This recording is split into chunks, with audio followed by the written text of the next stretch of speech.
Brush your teeth. Really? You're terrible.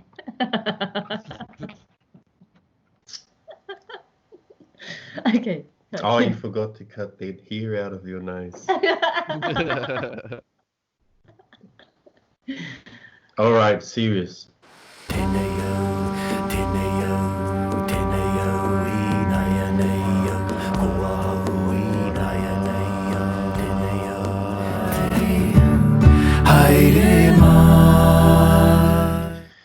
I tau anō pū he kākanoa io.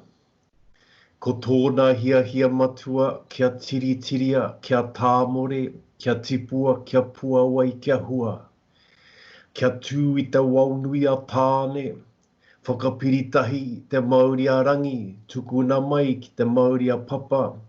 Kei roto te manawa nui, ko te aro, ko te Māori, te ihi, te wehi, te tapu, te mana. Te maioha, te maioha, te maioha. Nō te māta puna ko io, I rere mai nei, haungi, huie, Tai. Yeah. Kia ora. Kia ora. To the valley. Oh, thank You guys are in your dad's home, childhood home.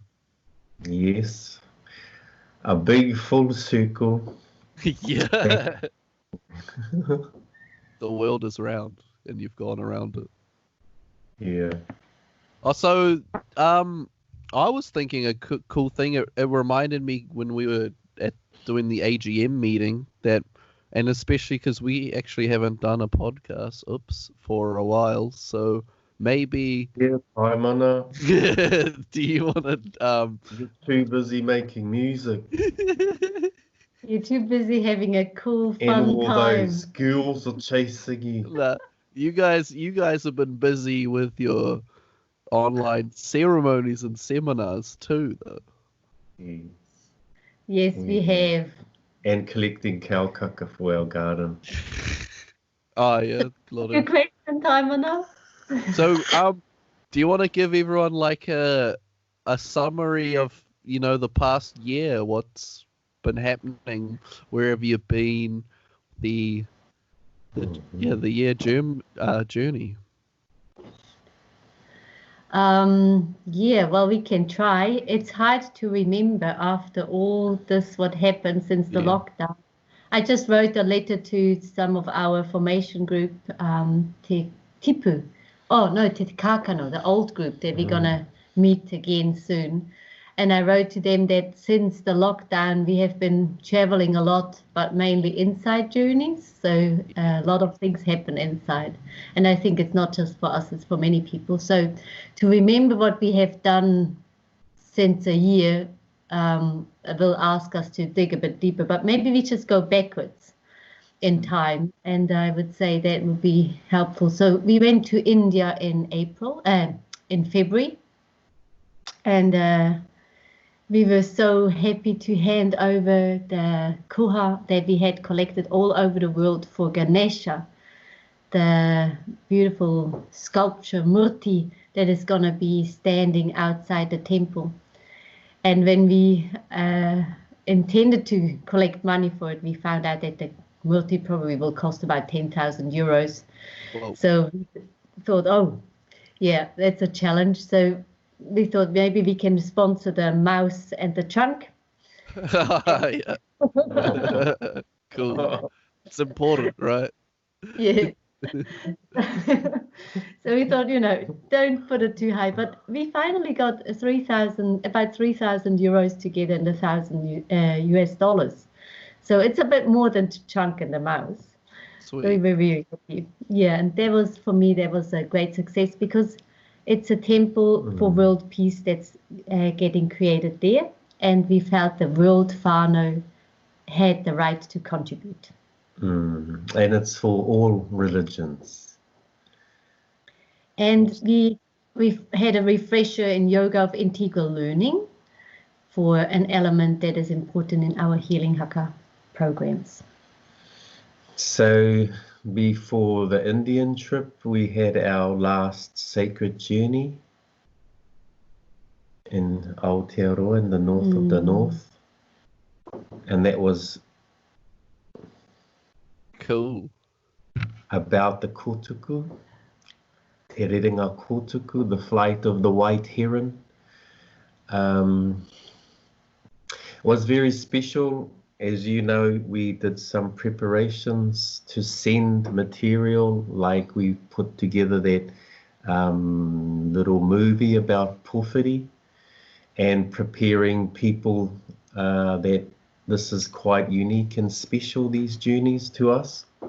And they're like an extension of our seminars, but we go deep into the experience of what we're sharing and what we're teaching, and the connection with the nature, and the connection to our people, and the connection to our teachings. And I think we prepared the group really well, and we thought it was very successful, very intense, very deep, and the people were really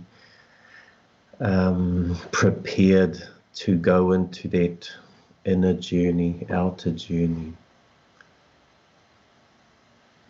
So that was in January, February, and before that there was November, October. There were 3 events where Ojasvin had already come back to New Zealand because of a visa issue. That wouldn't have been an issue actually in this situation if we had known at that time. But the last event I had was in Switzerland, in Affolter am Albis, in the place I was born, which was exciting. We got invited by a new organizer, the Raven Spirit. It's a spiritual music shop, and they invited us to come and hold Haka seminar, but because Ojasvin was not there, I was on my own. So that was very beautiful. We had a water ritual, and I brought some of the water home, just a tiny bit, to give to the ocean, because I didn't want to make any impact on the environment, but I still wanted to honor the ocean with the waters of my home place.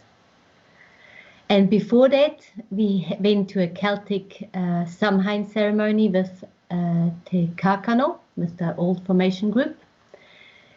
At least a big part of them, I think we were 13, and we spent 1 week together in Guthausen, that you know too, Taimana, from Beltane. That's So, nice. yes, it was beautiful. We were actually having the big ceremony around that maypole that you were part of erecting. Yeah.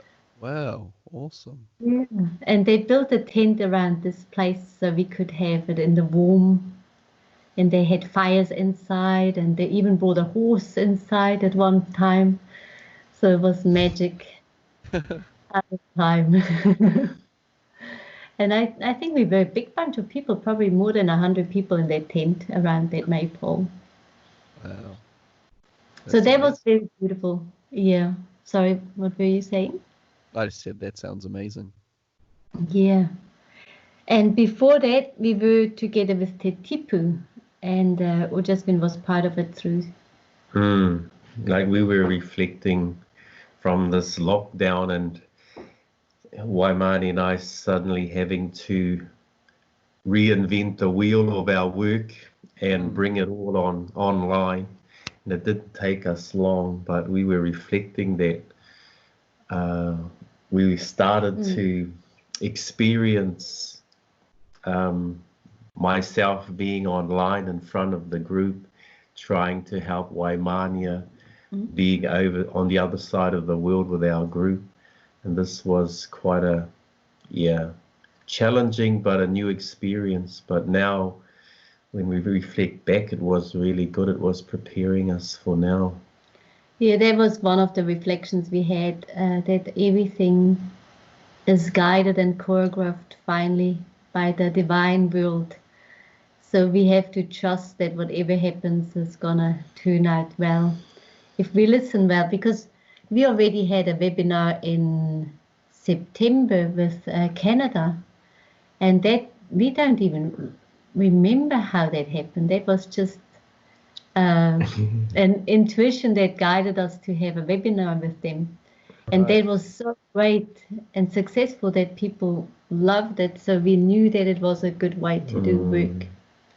I think what was so magic, I mean, because in the past, in the early years, we were so strict and sensitive to the safety of our groups, especially the spiritual safety, the health safety, you know, being near this technology and being exposed to being watched and listened to.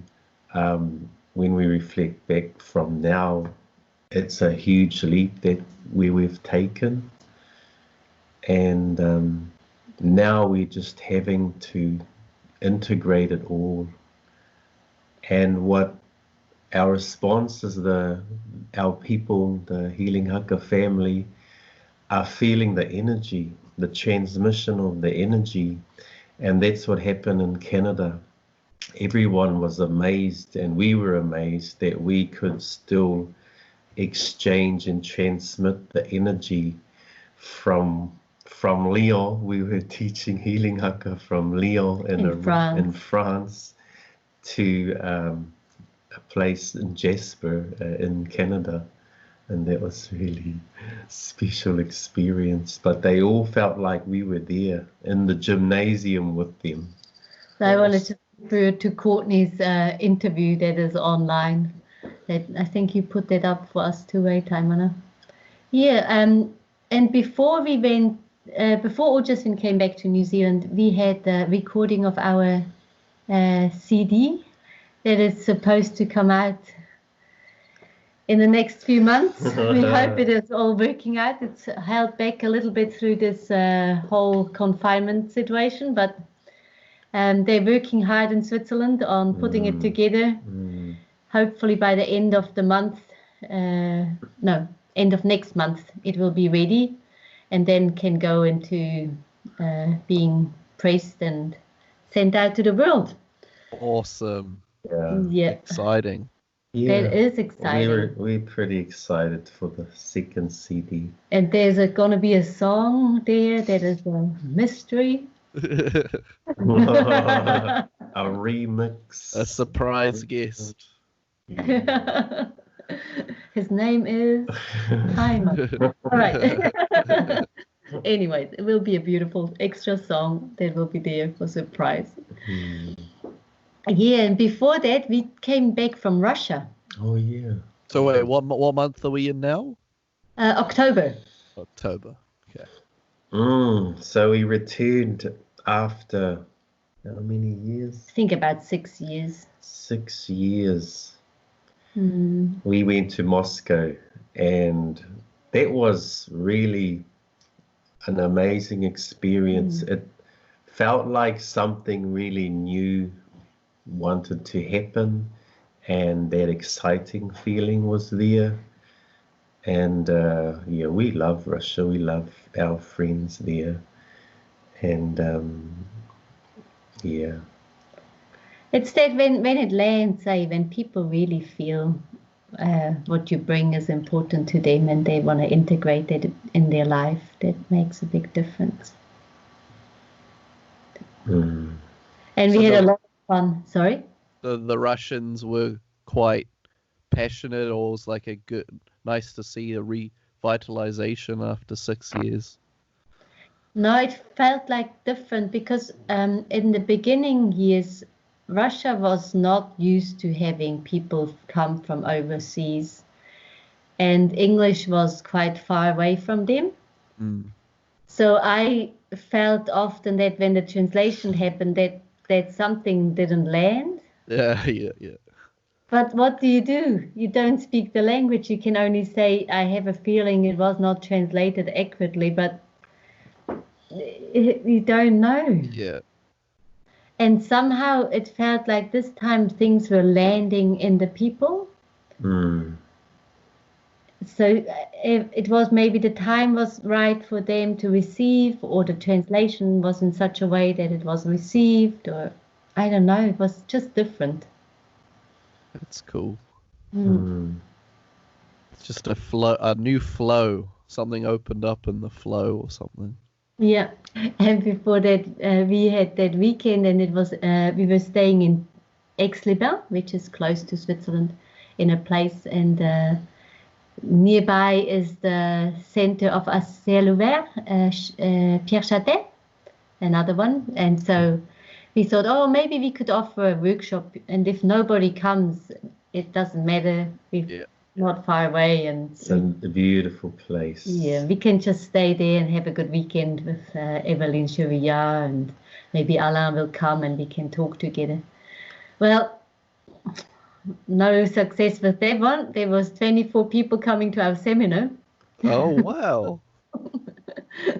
Yeah, and it was all about drum and rhythm and haka and gesture, and it just evolved into something really creative and beautiful, and the people just brought out their magic and a lot of creativity. It's just a lot of dance and theater and music merging together into shows and presentations, and it was really great. So you guys sound like you had a fun playtime. Yeah, we did. Yeah. Awesome. And 2 people from there came on our sacred journey. So there was some beautiful connections happening. And before that, what did we do before that? We must be at July by now or something. No, that's September. The Mu. the Mu. Haka in Paris.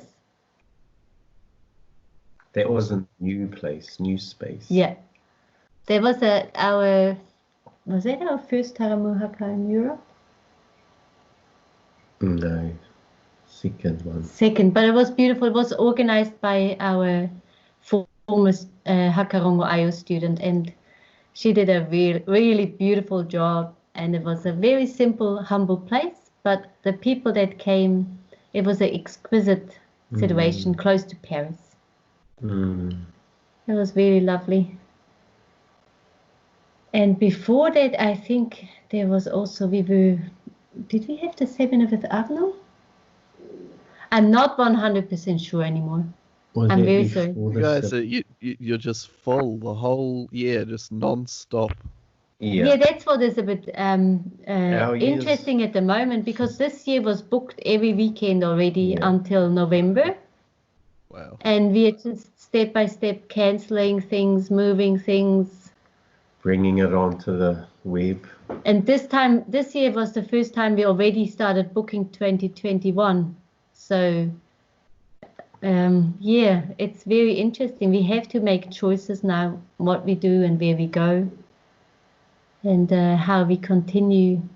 So I think that's for us too, to streamline our work and to be really clear of where it is needed and where we can have the biggest impact. And probably how much, doesn't take out of you guys, because a lot of energy to be going all those places every weekend. Yeah, that's mahi.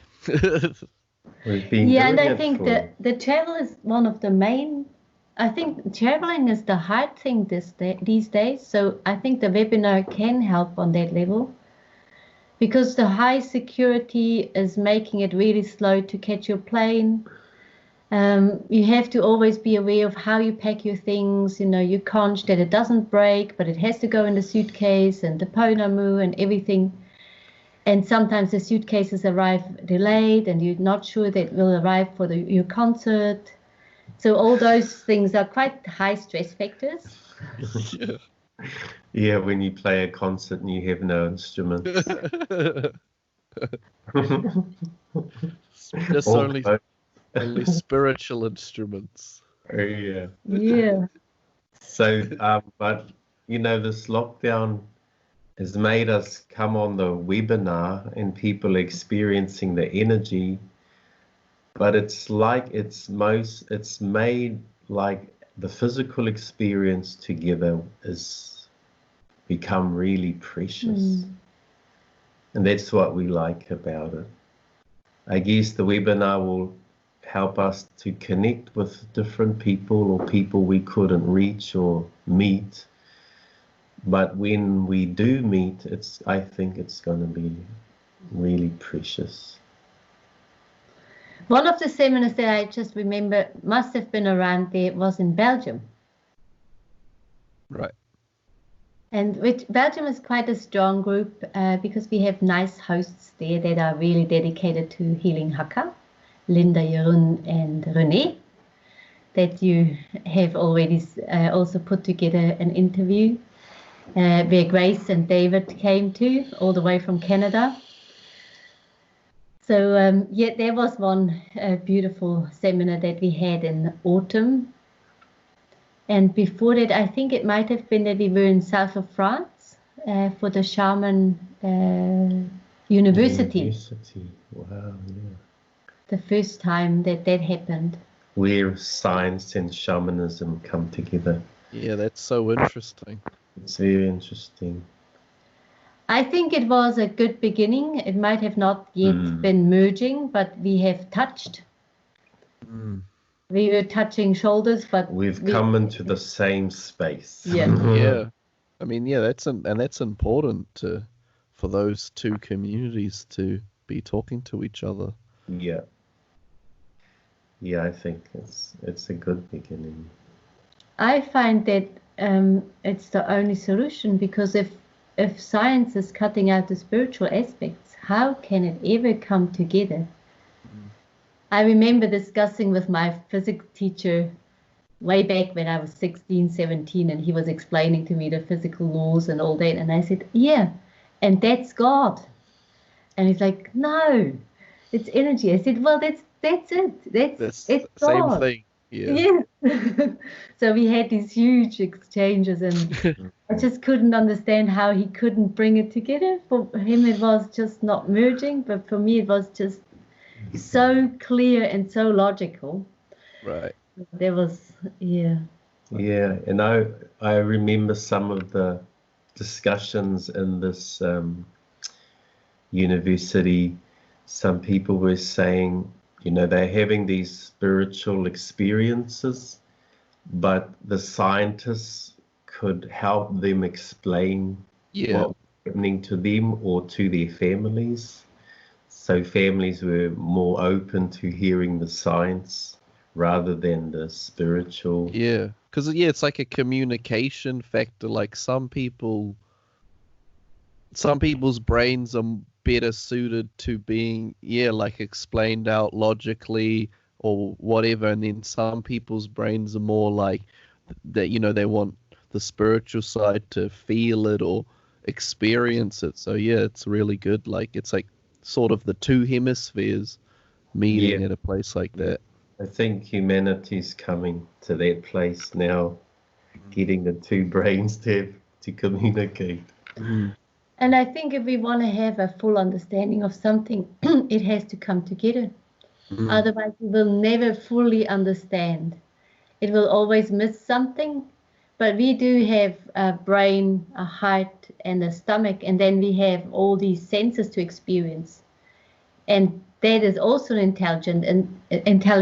And when that comes together, that's when our full experience happens. Yeah.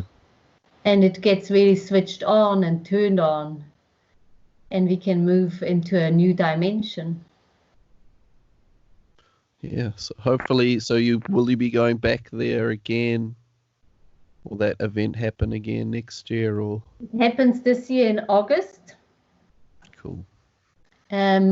Whether we be able to be there or not, it's not clear yet. But we do everything possible to make that happen.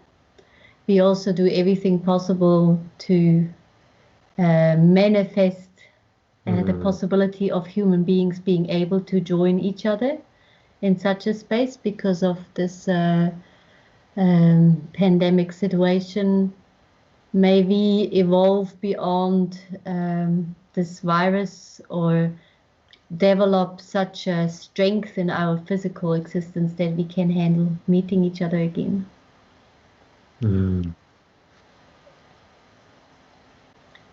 Just want to mention that before that we came from New Zealand because we came back for 6 weeks to New Zealand, or something like that. And something that happened in that time and during all the last year, is we finished our book.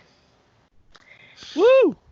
That was supposed to come out on the 7th of May, but it's held up too because of the whole virus situation.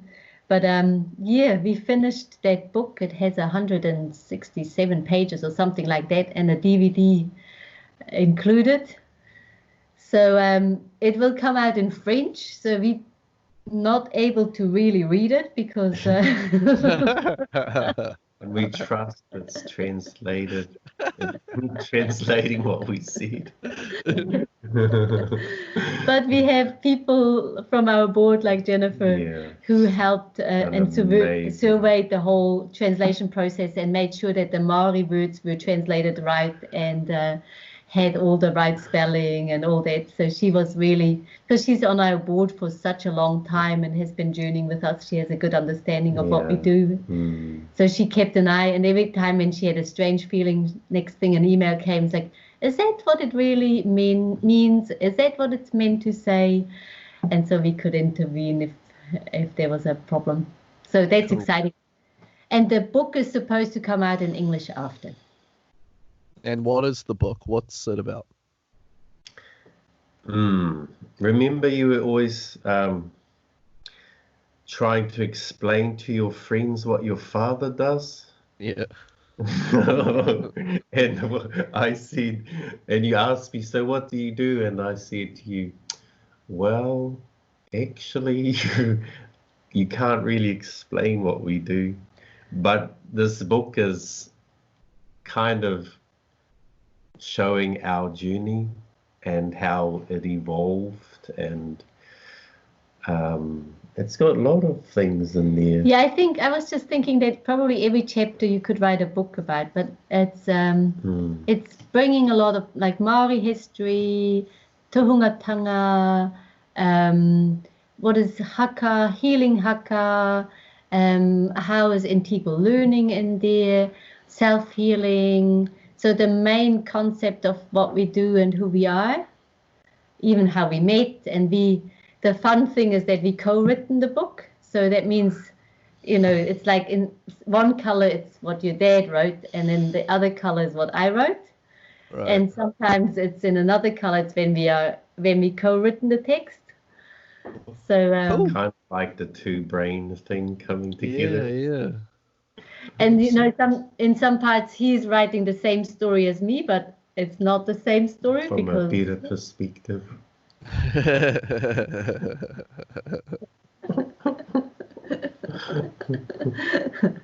From a male perspective. Yeah. From my feminine side.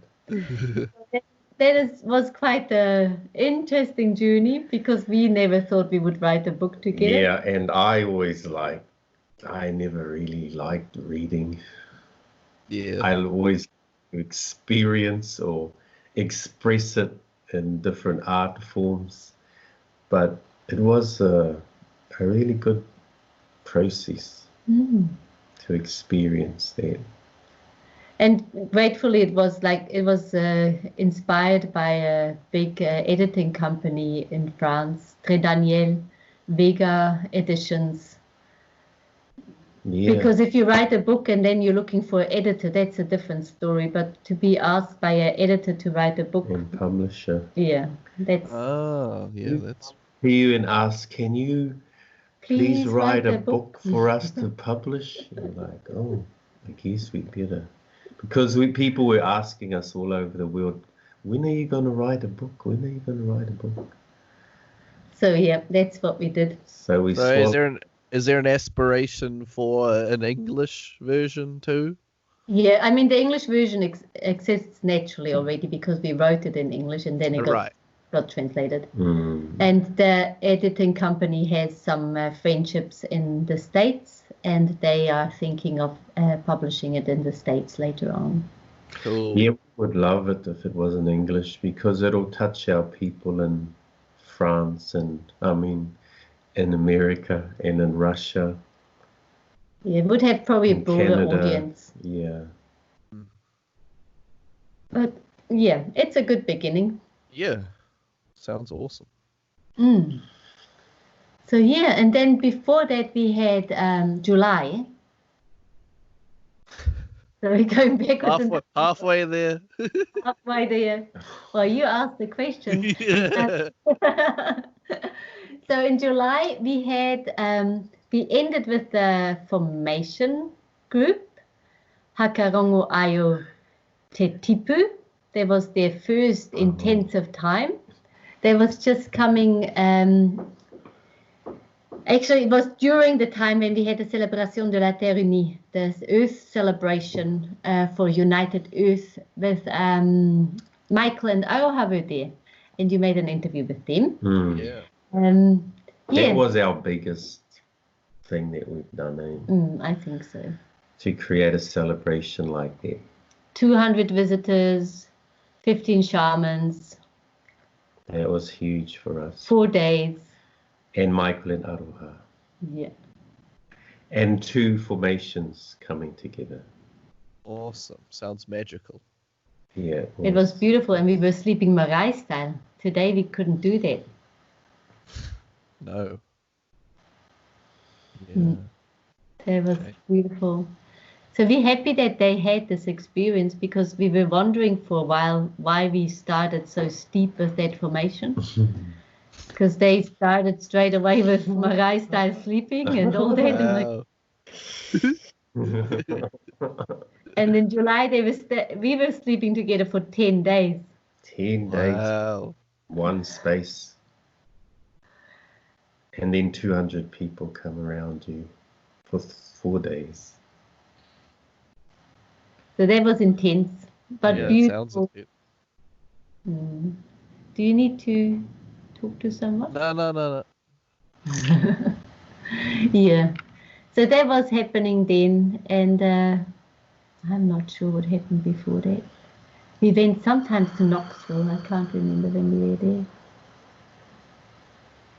There was Knoxville somewhere, and there was a seminar somewhere in Switzerland, Ihotane, Ihowahine, a woman and man work.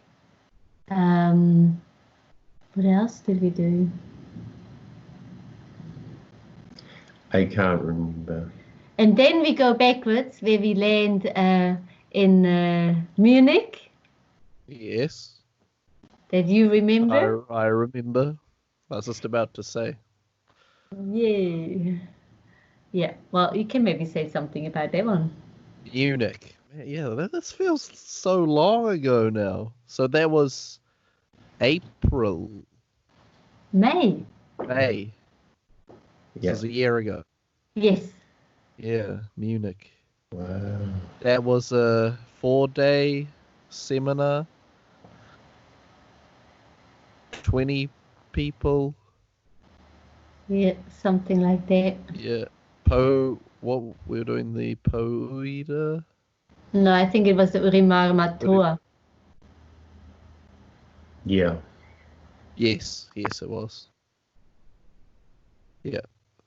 That would have been my first seminar. No, second seminar overseas with you guys. The first one was in Knoxville. Yeah, true. And 2 that was years before that. And the one in Knoxville was a Po'uira, was it? Yeah. Yeah. It was, and then yeah. I don't know. You fill in. I can't even. How are we supposed to remember? Yeah, no, I loved that seminar. It was beautiful. It was such a beautiful place too. Yes, that's Remember the atmosphere, because it was it's a Celtic place. They're working on Celtic ancient wisdom, and I can feel that deeply in my heart. And the people are so truthful and so beautiful. So we were so happy to finally find a place that we love. And this year it looks like we can't go there. time. So it's just, we're just looking at where we're going to move it to for the next. Yeah, it had a waiting list this year. Oh, really? Really exciting. Yeah, 23 plus people. Wow. Yeah, that would Yeah, have been... really. They would have been beautiful. And before that, what did we do? Where did we Then go? the Shaman Festival in... No, that was in Beltane, wasn't it? Oh, yeah, Oh, no, Beltane and Goodhausen. yeah. Yeah, that was my first Celtic festival. How was that for you? Feeling your Celtic roots. No, it was cool to see how the indigenous people connected to the nature, how we all we come to honor and praise the same things, because a lot of today's culture is forgetting that we're actually part of nature. So to go to Europe and experience that, it's awesome. That's a beautiful summary. Yeah. That can summarize the Shaman Festival. Yeah. And that's, it's, for me, the whole experience is sort of one, because it was all a new experience, and that was the main thing, was, we're all under the sky Father and all on top of Earth Mother, and we're all connected. We're all their children, and we're supposed to be harmonizing with it. And and things like festivals and ceremonies, they're just there to remind you, and you to give up time and energy to really give thanks, or just remember and be together doing it with other people. What was your favorite moment in the Shaman Festival?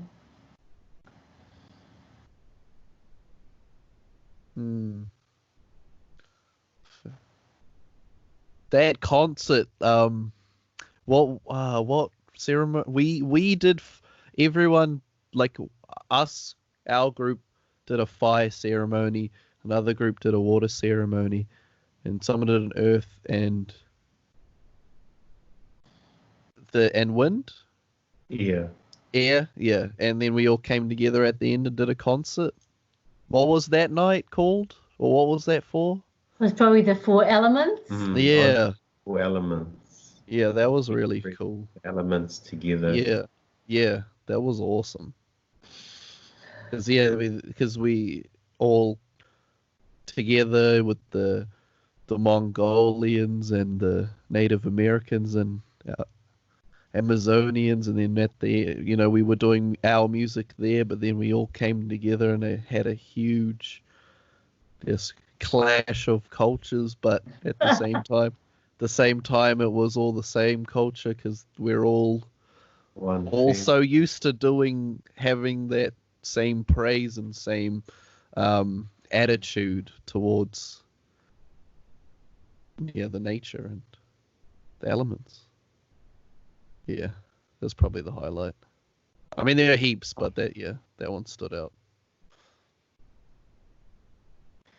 I was amazed how all our friends, because we've been going for several years now, and we've developed like a real friendship with a lot of we're part of the oldies.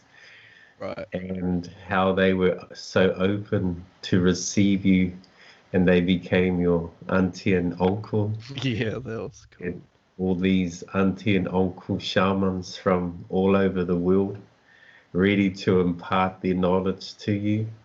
I was really touched with that. Yeah, they were all a bunch of really nice people. I think that's what's so amazing. It's showing you that the desire is there in the world, in people, the desire to search for the ancient wisdom, to give them the guidance to walk toward the future. And that's really impressive, and you can see that with how many thousands of people were there? 2,500. 2,500 people and 120, 40, 30 shamans from all over the world. I find that amazing that we all can come together, and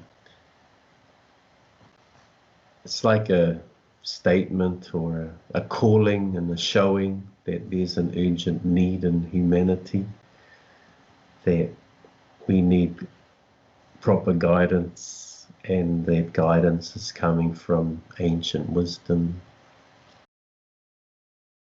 And in between, I just realized that there was somewhere the graduation of Haka Whanau, our first 3-year formation. They came to completion. And they had their presentation, and they had their concert, and that was just beautiful. Gala dinner. Yeah. That was really something that we managed to come to flourish. And yeah, we were still wondering what these formations do, but it actually helps people to anchor themselves in the world and in life. And it feels that just in this moment of time, it is actually really important to have this capacity. Mm-hmm. So it was a good preparation for just this present time. Mm.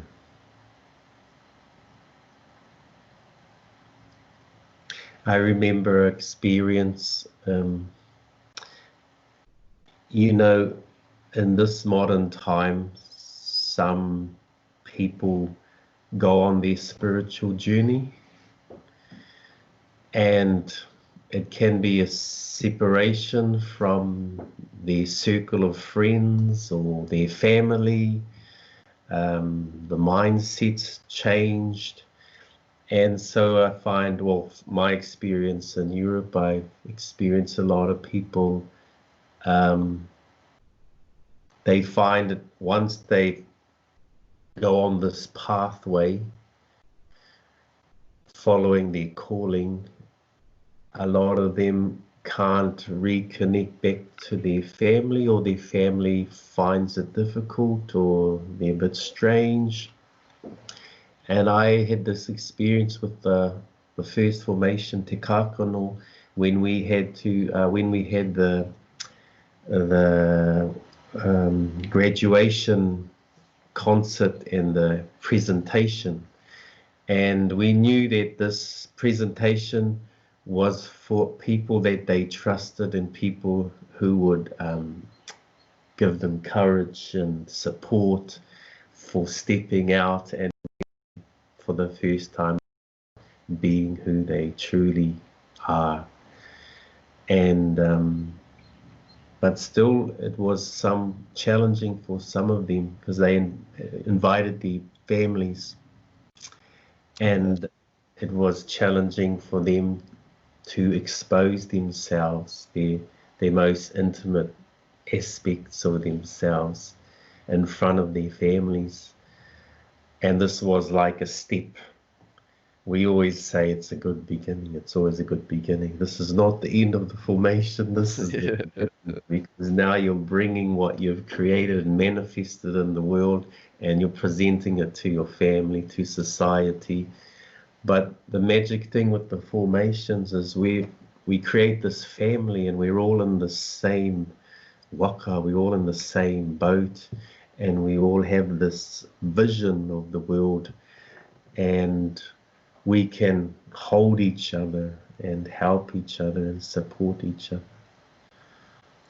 I just had an experience, and I'm looking down the field, and I see someone moving down there, and I just suddenly saw this Mongolian shaman. Naturally, But it's like I was just looking down there, and I just looked, and I saw a Mongolian shaman, and then my brain started to say, oh, it's Auntie, and she's wearing this, you know. But from the look, and then I thought, wow, wouldn't that be amazing? I mean, it doesn't have to be a Mongolian shaman, but to just look out the window and to see a shaman doing a work. I just realized that I'm missing being able to just see this. And I'm missing that this is a natural part of our world, that shamans are doing their work. Because we do need that kind of work. It is absolutely necessary. Why has it become so strange that we honor the earth? Yeah. Why is that something that we can do in a festival, but we can't do at home? Why is it so much more accepted that people go shopping in a mall and buy all this plastic stuff that they will never use, really? And that's all good. Why is it acceptable that people travel all over the world with their buses and cars and airplanes and whatever to take photos, but to do a ceremony is something that people get freaked out and don't want to have happen? It's like as if the world is inverted. Yeah. Yeah, there's things that are way more worse than someone wearing feathers and burning sage, and then yeah, we do weird stuff now. I think it's very weird to walk around with a cell phone like this and talk to somebody.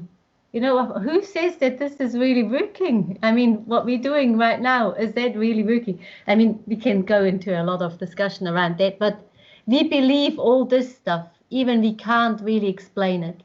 But something that is happening in a spiritual level is something that is making us feel frightened, and people feel it's strange, it's weird. But it should be the most natural thing that we get up in the morning, we say hello to the sun that is shining to us, that's giving us the energy, the wind that is blowing, the fresh air that is coming to us, the ocean that is there, the fish that is growing in the ocean and nurturing us, the plants that are growing. Why is that so hard to say thank you to? I just really think that this is one of the points for humanity to change, to wake up to, that Or return to. Yeah, is more important things than having more than enough money in the bank. It's more important to have food growing in your garden. It's more important that you have lovely friends around you. It's more important that everybody's healthy around us. So yeah, that was just, for me, that message when I saw Auntie walk around in her garden with her shaman outfit. Our Mongolian auntie. By the way, we got visas to go to Mongolia this year. Oh, really? Cool. Just before the lockdown, our passports arrived. Whoa. Cool. Only that at the moment nobody can travel. Yeah. But still, you might be able to, later on. Yeah, well, I don't think I know anyone that's ever gotten a Mongolian visa.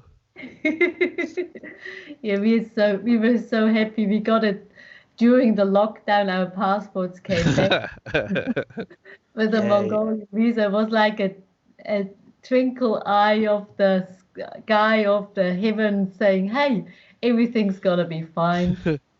Don't you worry." We were supposed to be together with 100 shamans in Mongolia to celebrate their 10th anniversary of the coming back of shamanism in Mongolia. Oh, wow, cool. Because that would have been awesome. Yeah, they have been kind of reduced. There was only a few left, and within the last 10 years, they multiplied in hundreds of them. Wow. So shamanism is back in Mongolia.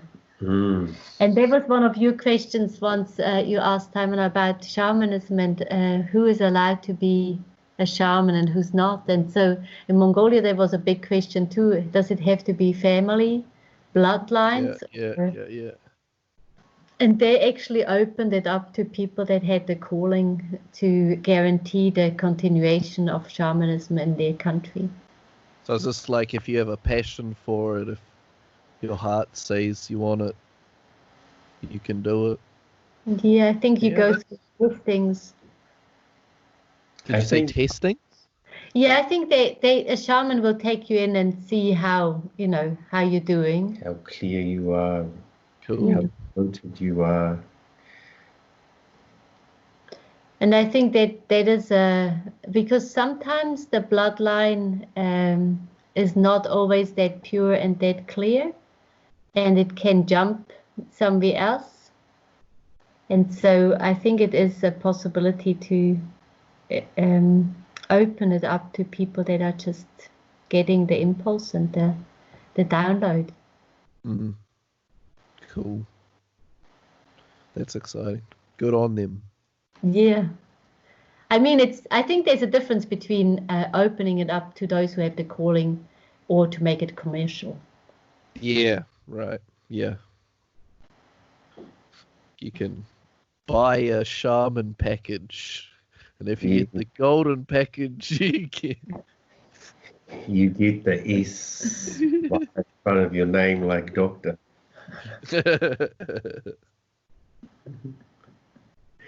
Institutionalizing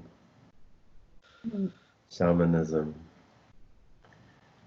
Yeah, that's a strange one. Well, yeah. I mean, that's one of our teachings that we bring is that we don't give initiation. But the initiation is a divine choice. So people get initiated by their journey. And we can't give that to someone. We can only transmit the knowledge and pass it on. But the initiation is actually happening through a divine process. So God is your assessor.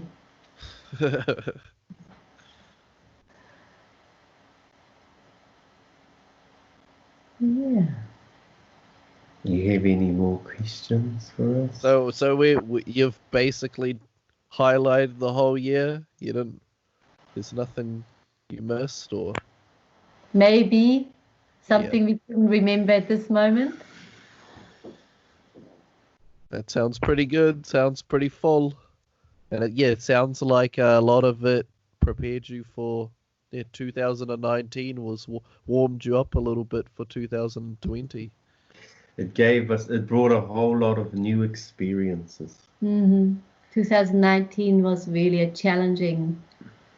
That was, I think, for me, the Shaman Célébration de la Terre Unie was for me the initiation I received. Because I was the main organizer on the organizational level. I was carrying that part, and to carry that for 4 days and prior naturally, but to carry that through was quite a big responsibility, and I think that was testing me. I got up in the morning and first thing I did was meditating, and I was just meditating the whole day, and that's how I found out where the loopholes were. And then I suddenly heard a voice, check on the piano, okay, or check on that person, or make sure that room is ready. And so I downloaded all the information what I had to do, and that was really good to experience that there's a beautiful co-working happening in organization also with the spirit world. Oh, well, that sounds like some good advice for some people. So you felt you meditated during the day, and then in the morning, and then during the day, it put you in a certain state to be aware of the things you needed to achieve, or how was it working for you? Well, it was just like, for example, suddenly during the meditation, the voice came piano. I was like, oh, piano. So I was going through the list. Oh yeah, the piano is supposed to arrive at 8 o'clock this morning. Haven't heard from them in a while. I must have to ring them. So I was going through all my files trying to find a phone number, and I finally found them. And then the guy said, oh, thank you for ringing. I was trying to contact you. We just had an accident. Oh. And our delivery can't happen at that time because the man that is supposed to deliver the piano is not able to do it. I was like, okay, thank you very much. So I had to swap over the program. So we found out that they could deliver in the afternoon the piano, and it had to be tuned before that. So we knew the session couldn't start before a certain time. So I could swap around all the other events before we started the morning. So you're saying the meditation in the morning helped you to remember that, or like kind of? I think I wouldn't have called them because I would have assumed that the piano will arrive. Yeah, right.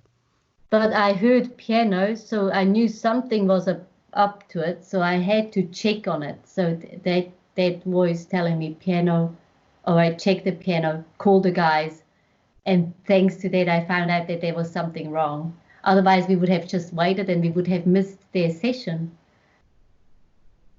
Like, Arno and Elaine would have been sitting in the room waiting for the piano to arrive, and Elaine wouldn't have been able to play. But like this, we could actually move their session to the afternoon and somebody else was taking their spot, and it worked out all perfect. It's a good thing you did that little meditation. Yeah. Well, she has that shamanic organization.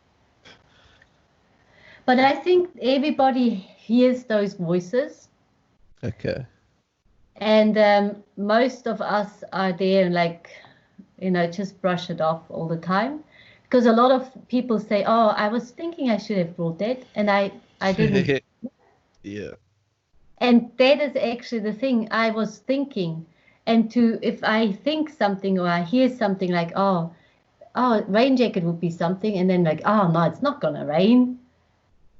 And then it starts raining. So that rain jacket would be something. Okay, rain jacket would be something. Thank you very much for the hint. I will take it.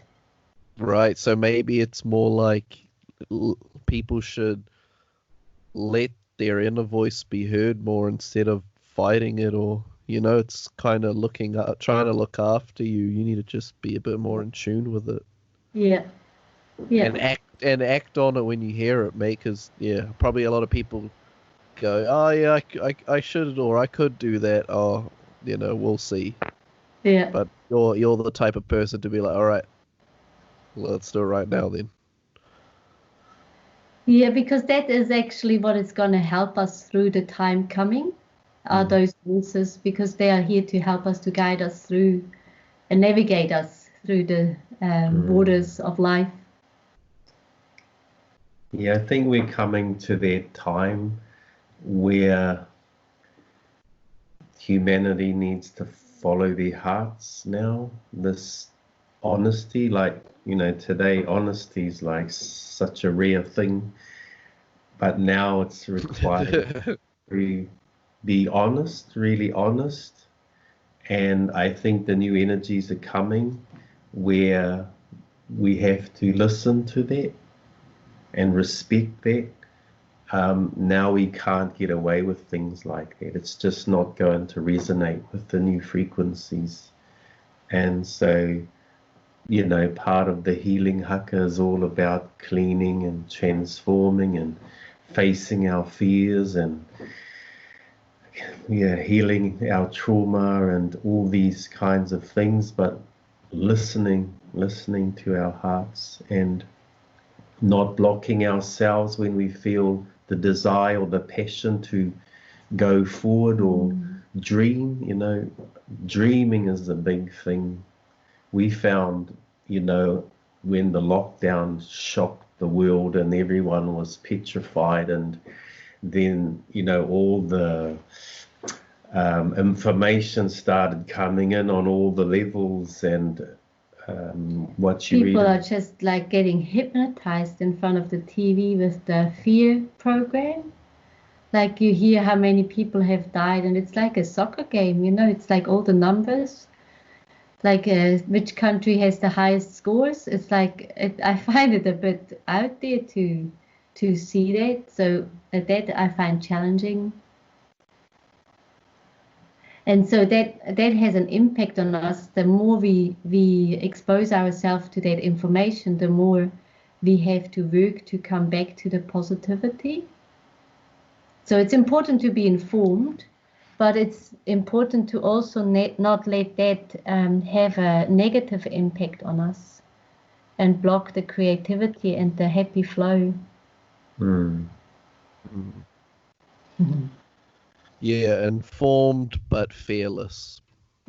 Yeah, that's the one.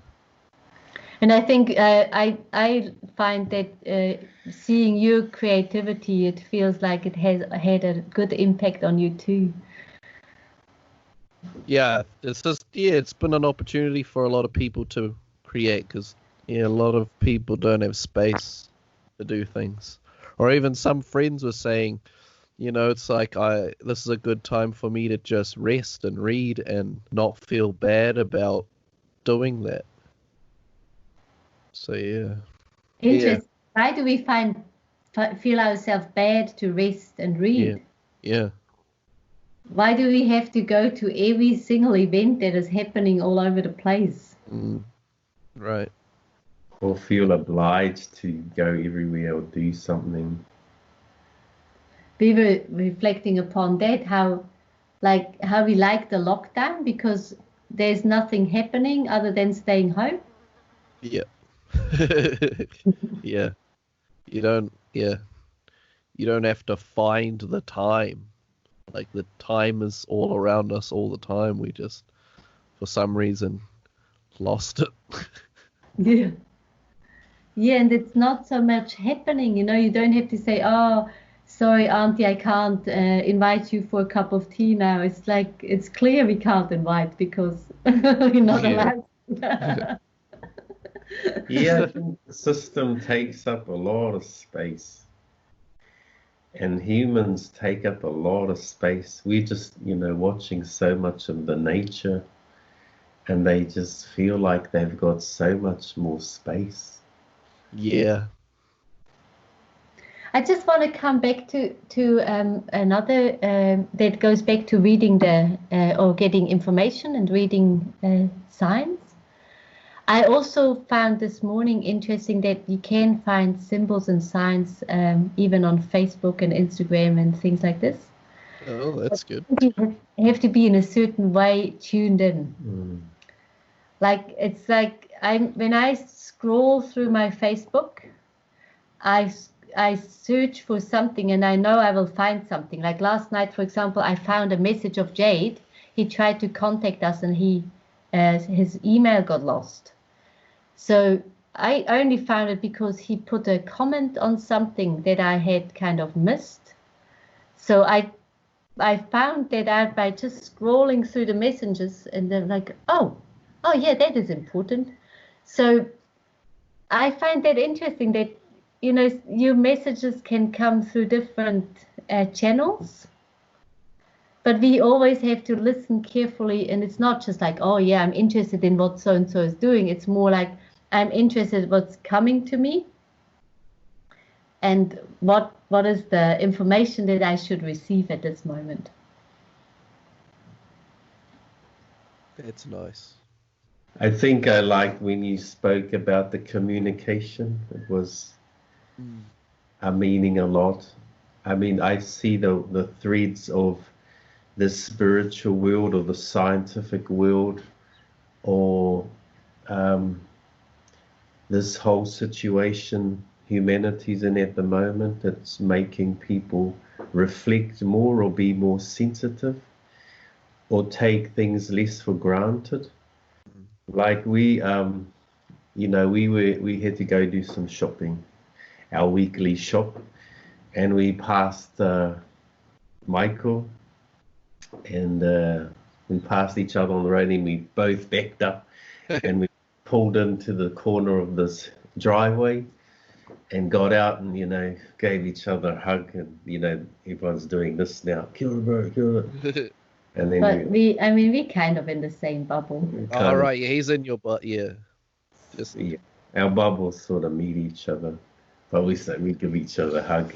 But they had some. And I mean, we have been, like, I just want to add that we have been safe, for the first 14 days, we really made sure that nobody has anything. And then when we felt we are all healthy, then we started coming closer. So Yeah. Yeah, because then it's just you two at the house, so you could have him in your bubble. Yeah. Yeah. And yeah, especially in the rural parts, I think people need to check on each other a bit more because everyone's a bit living further apart, eh? Yeah. Yeah. Just wanted to add that little thing about safety because some people might be worried about it. Yeah. But yeah, what were your Uncle Michael doing? You were saying? So we were just discussing that, you know, that was like done in a few minutes. We saw it, we passed each other, we backed up to a drive and had a little hug and a little talk, maybe 3 minutes, and then suddenly the car came. The owner of that driveway. Yeah. And then we remarked, you know, how they were feeling that we were blocking their driveway, and there was this whole approach, and, you know, they're looking at us, and then suddenly I recognized the person way back in my primary school days. I don't know why. I knew his name and kia ora, and like this, and, you know, we couldn't, you know, normally come out and give a hongi and give a hug or something. So we were respecting each other's space like this, and, you know, talking, but still respecting each other's space, our bubbles. And then suddenly their truck ended up in a ditch. And what? Was like way up in the... They tried to drive around us to go no. and there was a ditch that they didn't see. Oh no. And then, like, you know, you couldn't say, oh, sorry, you guys, you know, you sorted out, we're not in your bubble, see ya. Yeah. You couldn't do that. So we just, you know, our instinct, I jumped on. Oh no, the woman who was, you know, inside, she would have been right up in the air. She managed to climb out, and then I said, could you help me up? So I needed a help to get up on the bumper and to try and put weight on that corner of the truck. And so I said, could I help?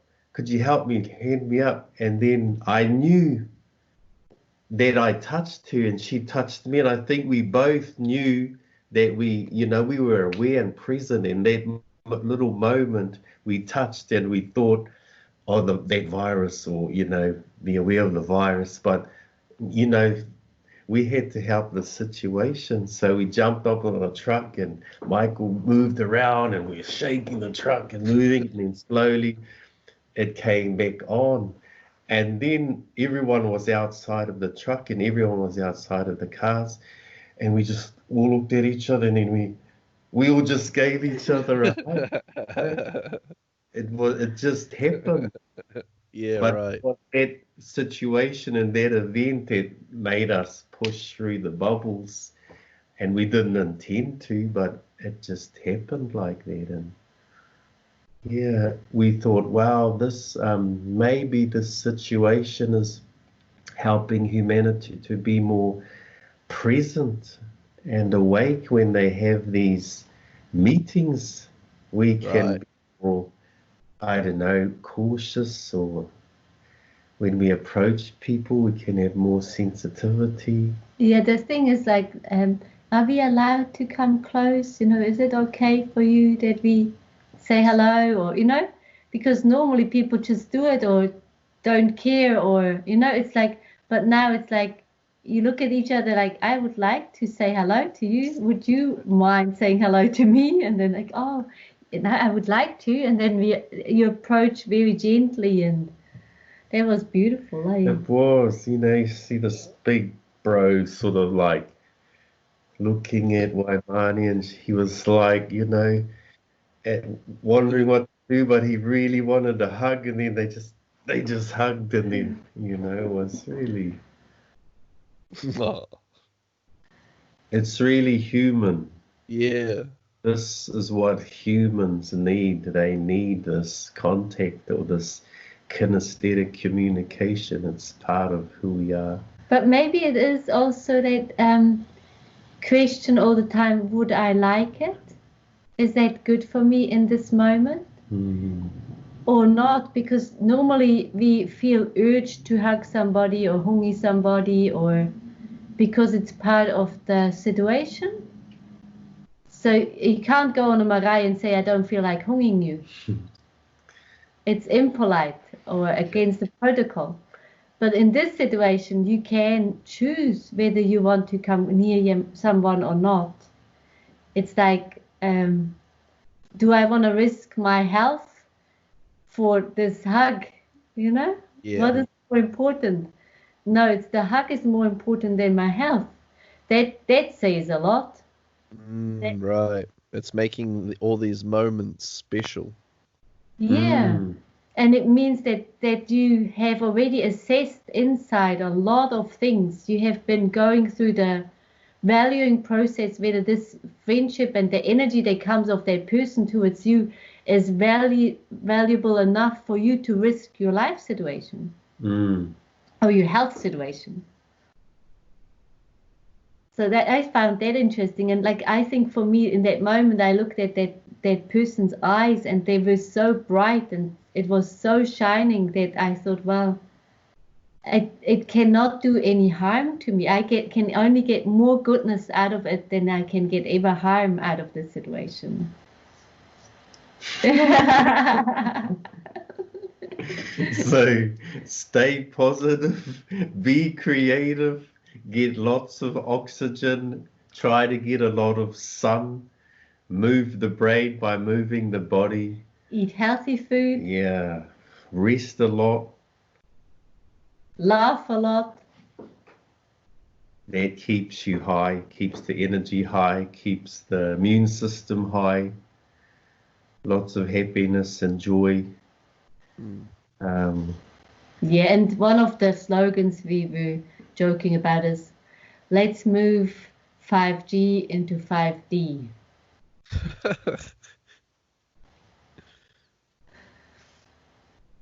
Yeah, because the fear and overload of information through the mass media, through the normal media channels, it's always making people go into the fear, and then you get petrified, and then you get negative, and you don't want to move, and so yeah, it's not good for your health. So we made a little video called The Magic Breath, and hopefully that will help some people to be more creative and bring more sunshine into people's worlds. Haere mai.